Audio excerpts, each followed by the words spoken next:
Nate, hush your mouth, talking all that noise. You can hate all you want, but we still them boys. Dirty, dirty D, Texas where we stay at. Me decide in order till you know that's where we play at. Hey, this year, this the payback. Yeah, we them Cowboys, and nah, we don't play that. Work, this is Cowboy Nation. Work, welcome to Cowboy Nation. Work, y'all can keep on hate. Work. Cowboys Nation, Cowboys Nation, Cowboys Nation. Listen. We're not going to get too excited about beating the Raiders because we're supposed to beat the Raiders. However, I made a statement on Twitter. I stand by it right now. I said that if we didn't beat the Raiders convincingly, then it was pointless to beat the Raiders. That's what I said. If we would have just been trading field goals with the Raiders, I'd tell you right now, let's start looking at who our two first rounds picks are going to be. Let's go try to take a look at it. But we did convincingly beat them. There is still some things that still showed up. I think they'll show up on film when we look at it, but we convincingly beat the Raiders. And there's some things we can definitely be excited about. So let's get into it. Today's episode is brought to you by the car wreck attorneys at 1-833-OHIT. That's 1-833-OHIMHIT, 1-833-644-6448. The car wreck attorneys at 1-833-OHIT. They will stand by your side if you ever hurt in a car accident. Give them a phone call, 1-833-644-6448. Okay, so let's look at what we really should be excited about. We should be excited about Quentin Williams as advertised. I understand. Yes, we had backup centers, backup guards. He did what he's supposed to do to a backup, right? They destroyed him. Our entire defensive line did. What we thought our defensive line was, they were. And I don't think we're at a point to where they're going to have to prove themselves either. I don't think Quentin Williams has to prove himself. He's done it time and time again with the Jets. Even though that was a bad team, he's done what he has done time and time again against some of the best offensive guards and some of the worst offensive guards. Okay, the same with Kenny Clark. He's done it time and time again on a very high level. Also, Odigizua has done it time and time again at a very high level. I don't think that those three players who had an incredible game have anything to prove. The flip side of that, we still have Sam Williams making some of the same Sam Williams mistakes that in this game didn't cost us too bad, but in other games probably would cost us, So that's why I'm saying we're not going to get too high about beating the Las Vegas Raiders, because we were supposed to beat the Las Vegas Raiders, but we beat them convincingly, and that's a good deal. So we just know that we have to be able to move on and be able to play that type of ball against the Philadelphia Eagles next week to even start to look at or think about any possibilities of this going beyond 17 weeks, right? So that's just really all it is to it. But other than Quentin Williams having an incredible game, I'm talking about, that defensive line, Kenny Clark, Quentin Williams, also Odigizua, those guys had incredible games. James Houston played a wonderful game. Donovan Ezraku had some decency going on. Jadeveon Clowney did pretty good. I'm not going to say he had a wonderful game, neither would I say that about Donovan Ezraku, but they had, pretty decent games. Like I said, James Houston had a pretty decent game. I see we still started with Kenneth Murray. We're not going to get much different out of Kenneth Murray, although he did have the tip that led to the interception, which is good because it shows him getting back in passing and at least knowing what lanes he's supposed to be stepping in front of, right? So being in the right place is always a good thing for somebody who's never in the right place. So I don't want to take that away from Kenneth Murray. We're going to defend the boys. He had a great tip that led to an interception. With that being said, we're hoping that as we move, we're going to see more of DeMarvion Overshawn and more Logan Wilson, keeping Louis Marifal was in the game. We also saw Shamar James in the game. Uh, I just don't know how much they're going to move away from Murray, and we really want them to move away from Murray. What we did see was still a lot of all of their play. I mean, all they did was threw the ball. They didn't throw. They didn't run the ball very much at all. And when you have a team that only runs the ball 5 times, I didn't look that up. I don't know if that's a true statement, but just in my head, just a quick thoughts about it. They only ran the ball about 5 or 6 times, I believe. And when you have a team that does that, then yes, you're going to get a bunch of sacks. Yes, you're going to get a bunch of pressures, but we also still saw that if we did not get the pressure, if we did not get the sacks, then there were open receivers. And luckily for us, those open receivers were tight ends that our linebackers and safeties and people to that nature could run down. Um, yeah, we're not running down the Philadelphia Eagles wide receivers. We're not running down the Kansas City Chiefs wide receivers that way. So we need to figure out still what we're going to do in the secondary. And we're hoping that we can get some pressure against some of those teams so that it won't be, runaway games. That's really what we're hoping for. I mean, I know we can keep up offensively in a game or two. We're just hoping that it's not something that we have to do for 6 games straight. That's what we're hoping for. With that being said, let's defend a little bit. I saw Revel on a play or two that I really thought, okay, yeah, he was where he was supposed to be. He was doing what I like in a defensive back. He was actually guarding and contending for the ball. I saw a lot of Deron Bland contending for the ball. Kalen Carson. Look, I like Kalen Carson much better than I like Kyer Elam. I've been saying that forever. People have been saying, "Oh, Kalen Carson's not that good." I've been telling you guys.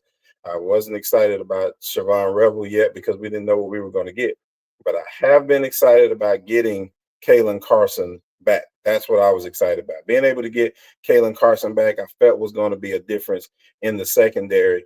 And we can see it. We can see that they're literally targeting the other side of the ball because his player isn't open. His side of the ball, the wide receiver isn't open. And Deron Bland did, like I said, a much better job of contending passes. I like to see that. You're not going to have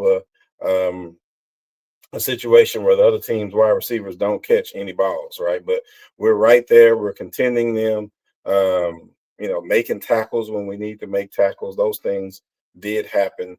So I can be excited about that. So moving forward, the excitement still comes kind of where we thought that it would come in, right? They're kind of thinking about, we understand what we're going to get out of Malik Hooker and Donovan Wilson. We know what we're going to get. It's going to be a little bit better in the run game because they're going to come downhill.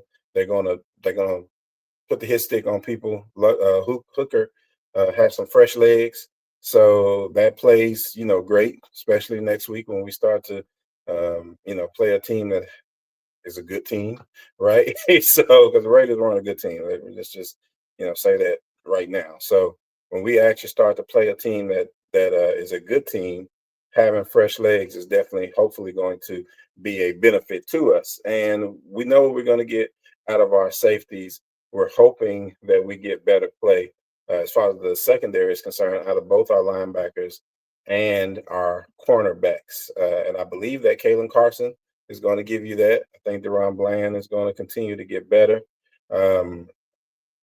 And then, if we do get the Siobhan Revel that's starting to make more plays, Reddy Stewart was out there. He was doing some things. Not top of the league secondary, but we don't necessarily have to be top of the league secondary to get the things that we need. We just don't need touchdown every play secondary. So let's see where we actually get next week. So I think we went through the gamut of the defense, right? The defensive line played incredible, like we thought. The linebacker play was, I don't know. I mean, it got at least a C. I mean, they passed. Secondary probably passed as well, but I wouldn't consider that we took everything away type of game, and I still would be nervous when it comes to playing a team that has explosive players on the field. Let's be realistic there. We got a little bit of work to do, but we do have possibilities. Again, Sharon Revel, Kalen Carson, those guys coming back. I still don't know. I keep saying I'm gonna look this up, but where the devil is Josh Butler at? I mean, that was a guy who definitely made plays in the defensive secondary. And I thought he was back a couple of weeks ago, and I just haven't seen him. I don't know why I haven't seen him, but I haven't seen him. Flipping over to the offensive side of the ball, I do want to also mention that our offensive breakdown is brought to you by the television show Bounty that will be premiering on Tubi December the 19th. Bounty on Tubi, December the 19th. So let's move into the offense and just kind of breaking down the offense. They started out with Shotty trying to make a point. So we're just going to take that whole offensive series away. It's real easy to make points when you're playing the Raiders, right? You can make points then. So I guess he wanted to make a point. So we'll take those first two series away. We'll concentrate on what came after that. What came after that was really kind of a thing of beauty from Dak. Dak Prescott doing what Dak Prescott does. We had a decent running attack. He did pretty decent. We had a good oh my God, George Pickens. Oh my goodness, George Pickens. Can you say that? Like, how excited can you really be about George Pickens? Like, I know we got to figure out what we're going to do with George Pickens. They're definitely going to franchise tag this young man. You can't let him go. You just don't let him go. I think you can get away with franchise tagging him. We talk about uh, leverage and some different things like that. I think with George Pickens, you can actually get away with what you have to do to be able to keep him and CeeDee Lamb with Dak Prescott, all of those guys. The running back, on the other hand, he might move around and we may have to find somebody else to, replace him. Maybe that's a Phil Maffa. Um, we never did get anything out of Jaden Blue, but maybe he gets better over next year. I don't know. But we got to be able to keep George Pickens. CeeDee Lamb did CeeDee Lamb things. Man, that last drive, well, not the last drive, but the last drive that we were actually trying to score, very easily could have had 40 points because CeeDee Lamb was wide open, and Dak Prescott missed him. We got to do something about the tackle. Like, I don't understand why we haven't moved on from Steele. I literally see Steele and Dak Prescott's chest plate on every pass play. Like that. And I get it. I mean, it's Max Crosby, and you're not going to get much better than Max Crosby, even when you play the Philadelphia Eagles. I mean, Max Crosby is definitely good. He's a good player, but I mean, literally pushing the man back into Dak Prescott's chest plate, and that makes throwing the ball very, very, very difficult. Next week is going to be rough if we can't block up front. I mean, it's going to be a very hard game to win if you cannot win up front on some plays. I'm not saying every play. I mean, the Philadelphia Eagles has a great front, and we'll talk about that next week. But you got to be able to block, and that's really halfway depressing. But I mean, the team put 33 points, almost had 40 points in this particular game with a bad pass to CeeDee Lamb, literally wide open 6 yards away from the end zone. We don't have a whole lot to complain about as far as the offense is concerned. It's just simply we need a better tackle. I think that's going to be pretty much the end of it. So I'm not going to take a lot of your time today because it was just the Raiders. We can be excited about the win, but at the end of the day, it was just the Raiders. We have the Philadelphia Eagles to get ready for in less than a week. We play them next week, and we got to be ready for it. I'm hoping that our defensive coordinator can get some things changed out. I'm really hoping that we don't continue to see Kenneth Murray doing the same Kenneth Murray things, that we can actually benefit from Logan being on the team, from DeMarvion Overshawn. being back, that we can actually benefit from Kalen Carson and Siobhan Revel, and we can benefit from maybe Josh Butler. Still, like I said, I'm gonna find out this week. I'm gonna make it my goal, figure out where Josh Butler is this week. Those are the kind of things that we have to figure out. But these are just my initial thoughts after the game. A very quality win against a non-quality team. That's pretty much it. I'll let y'all tomorrow. We're gonna start breaking down the Philadelphia Eagles. All right.